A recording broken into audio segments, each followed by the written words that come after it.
علی ابن ابی طالب علیہ السلام، اللہم صلی علی محمد و علی محمد۔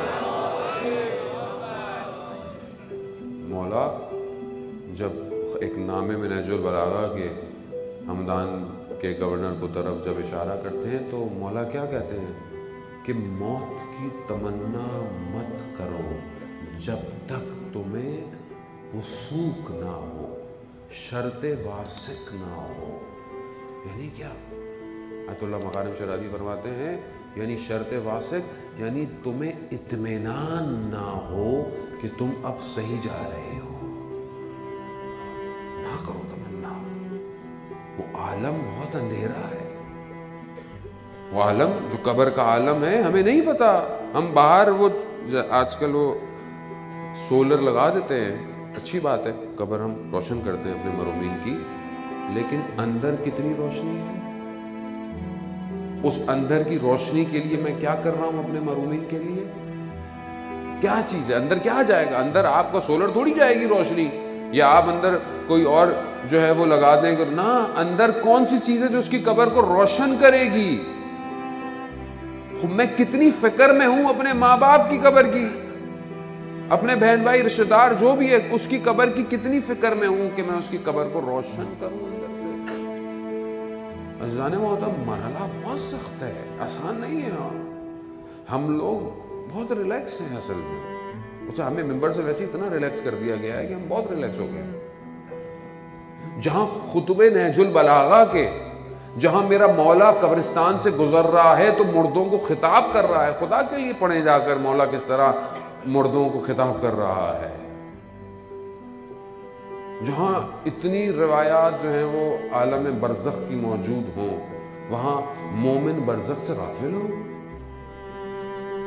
شخص آیا مولا متقیان کے پاس، کہا مولا میں فلانے شخص کے 10,000 دینار تھے، یہ درہم تھے، میں نے اس کو دیے تھے، اب میں اس کے بیٹے کے پاس جاتا ہوں، پتہ اس کا انتقال ہو گیا ہے، میں اس کے بیٹے کے پاس آیا ہوں تو وہ کہتا ہے کہ کہیں پہ بھی کوئی ایسی چیز نہیں لکھی ہوئی ہے، تو میرے پاس تو کوئی حساب کتاب ہے ہی نہیں۔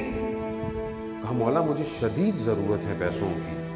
مولا جانتے تھے، مولا نے کہا اچھا اس کے بیٹے کو بلا۔ اس کے بیٹے کو کہا مولا مجھے کچھ پتہ ہی نہیں ہے۔ کہا اچھا شہر سے باہر جاؤ، وہاں پر بہت سارے کتے ہوں گے، ان کتوں میں جو سب سے زشت ترین، سب سے خبیث اور سب سے بھیانک کتا ہوگا وہ تمہارا باپ ہے۔ اللہ اکبر!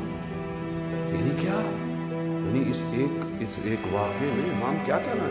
یعنی کیا مولا اس کو دوسرے عالم سے بلا رہے ہیں؟ نہیں، عالم برزخ دنیا کے ساتھ ہے، ہمیں نظر نہیں آتا۔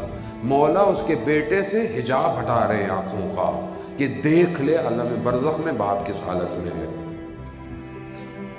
جہاں گیا اس نے وہی دیکھا، اس نے کہا کہ ایسا ایسا شخص ہے، کہاں فلانی جگہ پہ پیسے میں نے رکھے ہوئے ہیں، لے لینا، مگر ہاں یاد رکھنا۔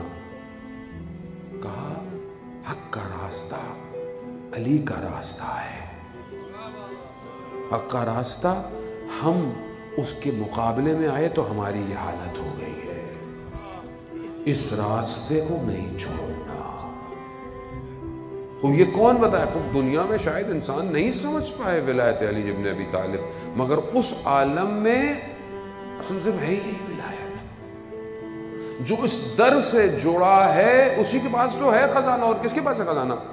وہ ہمارے پاس کیا ہے؟ ہماری قبر میں کون بچائے گا، یا قبر میں کیا ہوگا؟ وہ خود اہل بیت کہتے ہیں ہم تمہارے عالم برزخ کے ذمہ دار نہیں ہیں، مگر اس کے باوجود روایات ہیں 8ویں امام سے کہ ہم فلانی جگہ پر تمہارے مرنے کے بعد آئیں گے اگر تم ہماری زیارت پر آؤ گے۔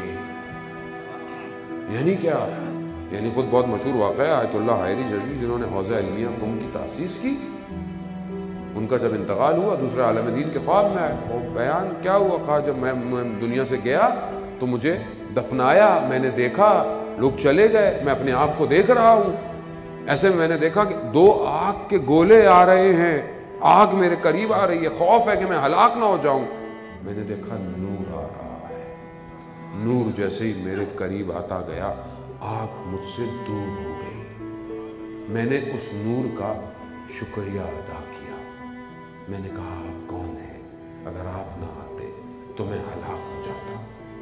کہا ہم امام رضا ہیں. تم 70 دفعہ اللہم صلی علی محمد وعلی محمد، تم 70 دفعہ ہماری زیارت پہ آئے تھے، ہم 70 دفعہ تمہاری زیارت پہ آئیں گے.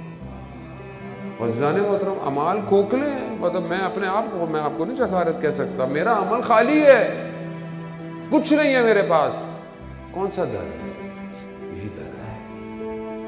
خدا کے لیے اس در کی شرط یہ ہے کہ جو ان سے محبت کرتا ہے وہ ان کی